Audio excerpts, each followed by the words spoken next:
ओम शांति। प्यारे रूहानी भाई बहनों, आज 22 जनवरी 1969 की बाप दादा की मधुर अव्यक्त वाणी की रिवीजन में आपका बहुत बहुत स्वागत है। आज हम अव्यक्त बाप दादा के दिव्य महावाक्यों की गहराई में उतरेंगे। ओम शांति।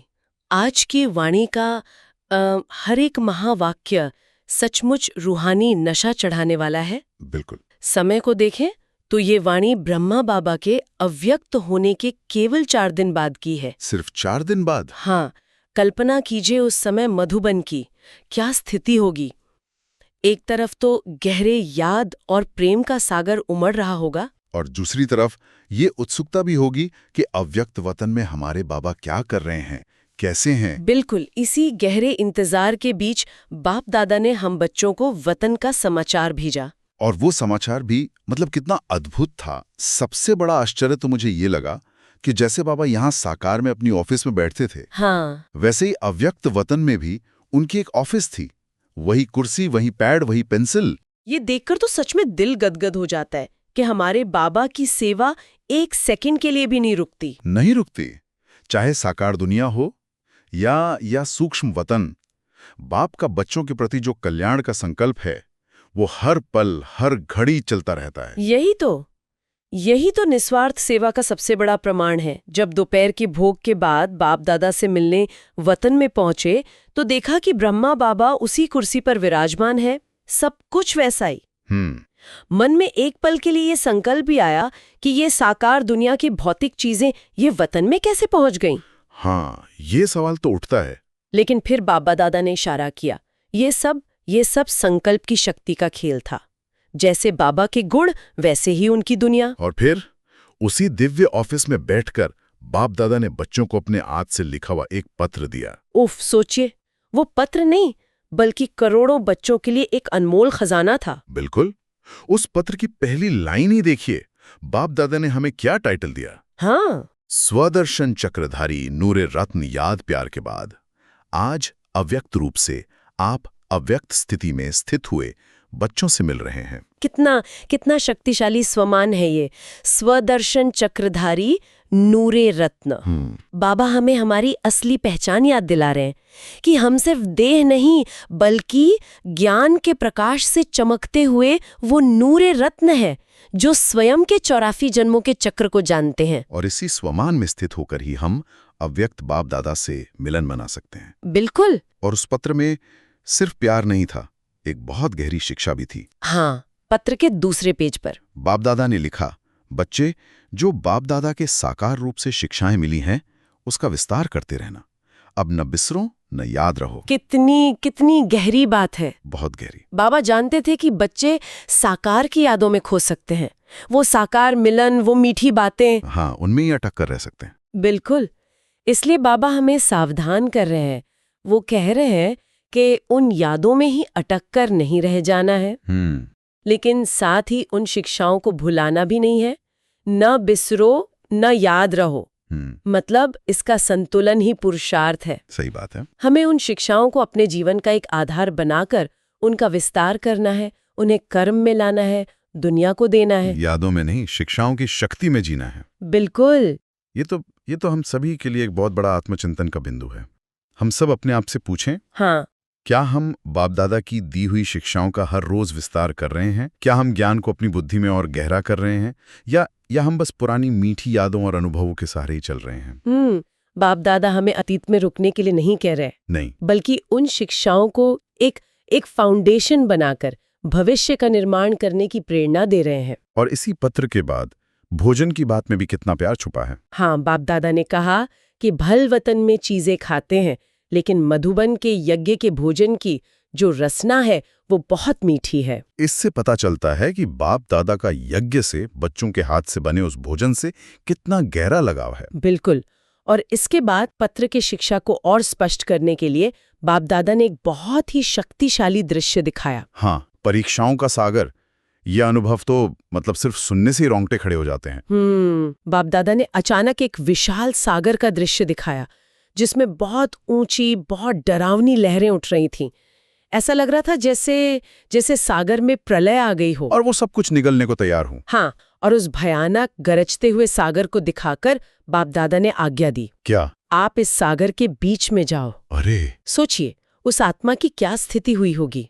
मन में तुरंत घबराहट हुई, डर लगा कि इतनी तेज लहरों में कैसे जाएंगे। एक ही लहर डुबा देगी, ये तो असंभव है। बुद्धि में बाप दादा का आदेश था। और जैसे ही बाप दादा की आज्ञा को शिरोधार्य करके, हिम्मत करके उस सागर में पांव रखा, हाँ। तो एक चमत्कार हो गया। क्या हुआ? एक अद्भुत दृश्य सामने आया।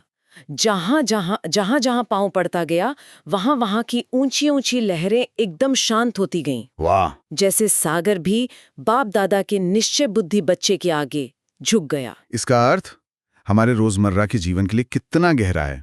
ये सागर क्या है? ये हमारे जीवन में आने वाली माया की, परिस्थितियों की बड़ी बड़ी लहरें ही तो हैं। सही बात है। कोई बड़ी बीमारी, नौकरी का संकट, परिवार में क्लेश। ये लहरें जब आती हैं तो हमें डराती हैं। हाँ। हम उन लहरों के आकार को देखकर ही घबरा जाते हैं और सोचते हैं ये मुझसे पार नहीं होगा। हाँ। लेकिन बाप दादा कहते हैं लहरों को मत देखो, मेरी शीमत पर चलो। अगर बाप दादा की आज्ञा पर हमारा निश्चय अटूट है और हम हिम्मत का एक कदम आगे बढ़ाते हैं जी। तो वो बड़ी से बड़ी समस्या रूपी लहर भी शांत हो जाती है। समाधान अपने आप निकलने लगते हैं। बिल्कुल। और खेल यहीं खत्म नहीं हुआ। नहीं। इस अनुभव को और भी पक्का कराने के लिए बाप दादा ने एक और प्रैक्टिकल खेल दिखाया, जिसने शिक्षा को हमारी बुद्धि में हमेशा के लिए अंकित कर दिया। हाँ, बाप दादा ने उसी तूफानी सागर में छोटी छोटी नावें डाली और फिर जो हुआ वो आज के समय के लिए एक बहुत बड़ा सबक है। बिल्कुल। जैसे ही वो नावें सागर में गईं, कुछ नावें तो लहरों के पहले थपेड़े में ही पलट गईं और गायब हो गईं। कुछ नावें लहरों के साथ बुरी तरह डगमगाने लगीं, हिचकोले खाने लगीं। ऐसा लगता था कि बस अब डूबी तब डूबी। लेकिन कुछ नावें ऐसी भी थीं जो उन भयानक लहरों के बीच भी बिल्कुल स्थिर थीं, अडोल, अचल। जैसे उन पर लहरों का कोई असर ही नहीं हो रहा था। बिल्कुल। तब बाप दादा ने इस प्रैक्टिकल खेल का रहस्य समझाया। क्या था रहस्य? बाप दादा ने कहा कि ये कोई जादू नहीं है, ये एक सीधा साधा नियम है। जिन बच्चों की जीवन रूपी नैया बाप के साथ बंधी होगी वो हिलेगी नहीं। वाह! जिनका कनेक्शन अर्थात जिनका बुद्धि रूपी हाथ बाप दादा के हाथ में होगा, उनकी नैया न हिलेगी न डूबेगी। ये बुद्धि रूपी हाथ का कनेक्शन, यही सब कुछ है। हाथ पकड़ना मतलब सिर्फ याद करना नहीं, हाथ पकड़ना मतलब संपूर्ण निश्चय, संपूर्ण समर्पण। अगर हमारा बुद्धि रूपी हाथ बाप दादा के हाथ में मजबूती से पकड़ा हुआ है तो हम परीक्षाओं के सागर के बीच में भी स्थिर रहेंगे, सेफ रहेंगे। और अगर हाथ ढीला है, कनेक्शन कमजोर है, तो हम उन डगमगाने वाली नावों की तरह हो जाते हैं। लहरें हमें बहाकर कहीं भी ले जा सकती हैं। आज के जीवन में ये बात कितनी सच है।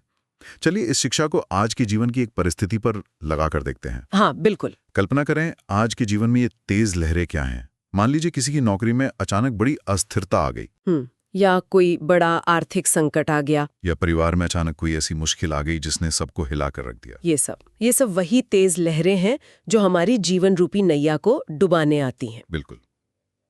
और ऐसी स्थिति में बाप दादा की युक्ति क्या है? बाप दादा ने कहा तुम बच्चे इसको ड्रामा का खेल समझकर चलेंगे तो डगमग नहीं होंगे। सारा खेल दृष्टिकोण का है, नजरिए का है। बिल्कुल। अगर हम उस परिस्थिति में फंसकर घबराते हैं, मेरे साथ ही ऐसा क्यों हुआ, अब क्या होगा, कैसे होगा, हाँ, इन प्रश्नों में उलझते हैं तो हमारी नाव डूब जाती है, हम शक्तिहीन हो जाते हैं। लेकिन अगर हम बाप दादा की दी हुई युक्ति अपनाते हैं, अगर हम एक सेकंड के लिए रुककर साक्षी होकर देखते हैं और याद करते हैं कि मैं एक्टर हूं और ये ड्रामा का एक सीन है जो मेरे सामने चल रहा है, जैसे ही हम इसे खेल समझते हैं उसका प्रभाव हम पर आधा हो जाता है। और इस खेल को साक्षियों कर देखने की शक्ति वो कहां से आती है? उसी कनेक्शन से। हाँ, जब हमारा बुद्धि रूपी हाथ बाप दादा के हाथ में मजबूती से पकड़ा हुआ है तो हम बड़ी से बड़ी लहर को भी शांत भाव से पार कर जाते हैं।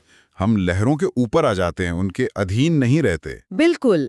जब हम स्वदर्शन चक्रधारी नूरे रत्न के स्वमान में स्थित होते हैं और हमारा हाथ बाप दादा के हाथ में होता है तो हम लहरों से खेलते हैं, उनसे डरते नहीं। हम जानते हैं कि ये सीन भी बीत जाएगा, क्योंकि ड्रामा का हर सीन कल्याणकारी है। यही निश्चय हमें स्थिर बनाता है। तो आज की वाणी का सार ही निश्चय और ड्रामा के खेल को साक्षी होकर देखने में है। ये दो चाबियां बाप दादा ने हमें दी हैं, जिनसे हम किसी भी परिस्थिति के ताले को खोल सकते हैं। इसी गहरे सार से आज की वाणी का वरदान बनता है। क्या वरदान है? बाप दादा के हाथ में बुद्धि रूपी हाथ देकर हर परीक्षा को खेल समझने वाले निश्चय बुद्धि भव। वाह! इसका अर्थ है अपनी बुद्धि का कनेक्शन हर पल बाप दादा से जोड़कर रखना। हर परिस्थिति में यह स्मृति रहे कि मेरा हाथ कोई साधारण हाथ में नहीं, सर्वशक्तिमान के हाथ में है। फिर तो कोई चिंता हो ही नहीं सकती। नहीं हो सकते। और इसी वरदान से जुड़ा हुआ आज का स्लोगन है, जो ड्रामा को खेल समझकर देखते हैं वो कभी डगमग नहीं होते। बिल्कुल। आइए कुछ पल के लिए इस शक्तिशाली अनुभव में खो जाएं। बाप दादा की याद में स्थित हो जाएं। कल्पना करें आप एक विशाल सागर के किनारे खड़े हैं। लहरें बहुत ऊंची हैं, डरावनी।